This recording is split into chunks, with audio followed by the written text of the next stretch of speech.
Gillespie here alongside head baseball coach Jake McKinley. We're here discussing the 2014-15 recruiting class and some of the coaching changes. So let's dive right in, Coach. First, talk a little bit about the changes to your coaching staff for this season.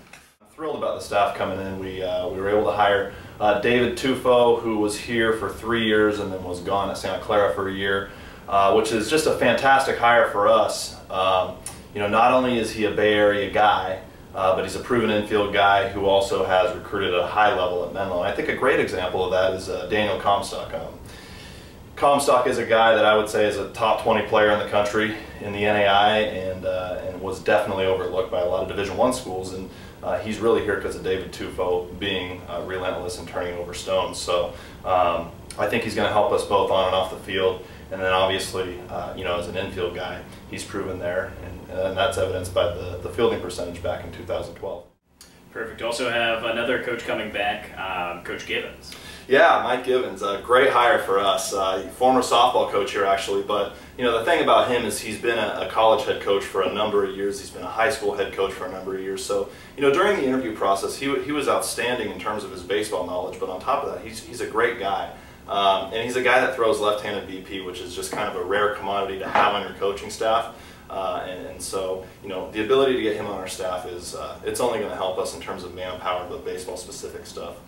Then obviously the other changes, we were able to promote Jason Ochart to our hitting coach, and that was a no-brainer for me.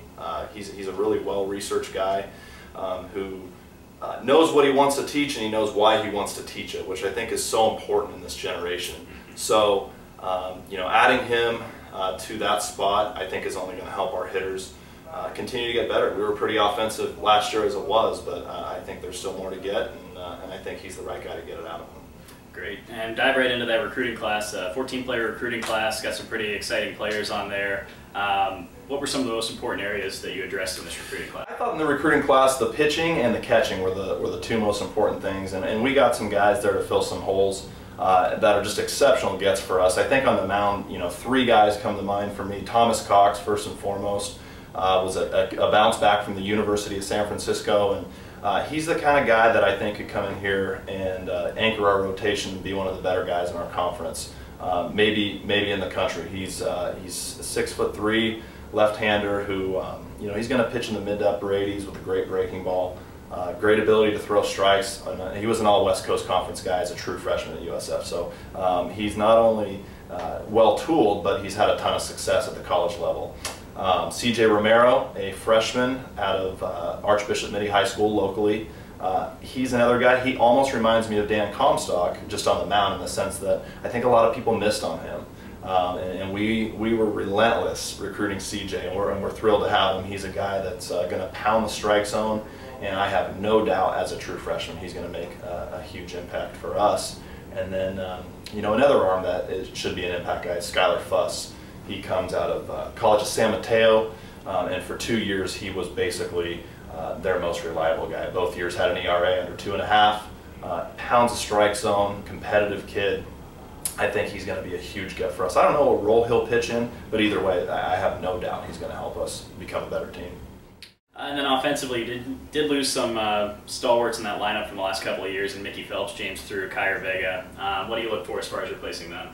Yeah, I guess starting with Kyer, Kyer's a one-of-a-kind guy because he's a two-way guy and he's a left-handed bat, but, we did bring in a couple junior college first basemen, Garrett Gemiani out of Monterey, and then Tyler Pullman up from the Northwest. Both those guys are very physical guys that can really hit. And then I think a sleeper is Kapama Thibodeau, third-year guy here. The tools are without question there, and he's done a great job of getting himself in shape and getting himself ready for fall ball. And in terms of raw power, he's our best guy. So if he ends up, being a contributor there, it wouldn't surprise me either. So, replacing Kyer, I don't think you can replace Kyer, but I think that there's 3 guys that are going to battle for that spot and be very good for us. In terms of James Through, same kind of thing, a versatile guy. He played in our outfield, he played shortstop, he played 9 positions on senior day, so, replacing him again, tough guy to replace, but we have 8 middle infielders as of right now, and so there's a number of guys that could win that spot. And then in the outfield, Mickey Phelps, again, I mean, that's a .330 hitter. I think he hit 6 home runs, so tough guy to replace. But in terms of the guys that we brought in and some returning guys, I think we're going to be able to fill that void nicely. Very nice. You also have some guys coming back this year, not necessarily in the recruiting class, but some guys that redshirted last year that have a lot of potential. Yeah, absolutely. Wes Hoskins is at the top of that list for me. Wes had to go through a redshirt year last year, but you know, he played in the World Baseball Cup for Team South Africa and was a transfer here a year ago. But you know, he's a guy that could play basically third, first, short. He can play the outfield. He's pretty versatile defensively, and then offensively he's extremely dynamic. He's going to give a good at bat, and he's got a ton of power. He's got power to all fields. So you know, the ability to kind of back him up, you know, with Dan Comstock and Alex Boucher, I think that makes a pretty dynamic back-to-back-to-back situation. And then Adam Ochart is a guy that had to redshirt because of the Tommy John surgery. You know, he's a really well-tooled guy. He runs really well, and he's got some bat speed at the plate too. One guy I forgot to mention in this recruiting class, and there's so many good guys coming in, but is a guy we got really late, Riley Drongeson. He is he's a bounce back from UOP, and he's a guy that we're just thrilled to get. He's a catcher who has shown a ton of power to his pull side. He's a pro catch and throw guy, so he should be a guy that is going to have a chance to get drafted out of Menlo, which is exciting. Great. So I guess in general, fall ball's starting up here in a couple of weeks. How have things been going so far? Excited to get going? Yeah, absolutely. And things have been great. You know, one thing for me that's been so good is just to have additional manpower on the coaching staff. You know, bringing in Dave and then Jason being in that full-time role, it's been light years different than a year ago in terms of the ability to delegate and then just you know, give autonomy to those guys. So I'm excited to get going with these guys in the fall because you know, I'm a pitching guy, and so I'm excited to be with the pitchers full time and then let them help our position players just continue to get better. So I think we've got a dynamic group of players and coaches.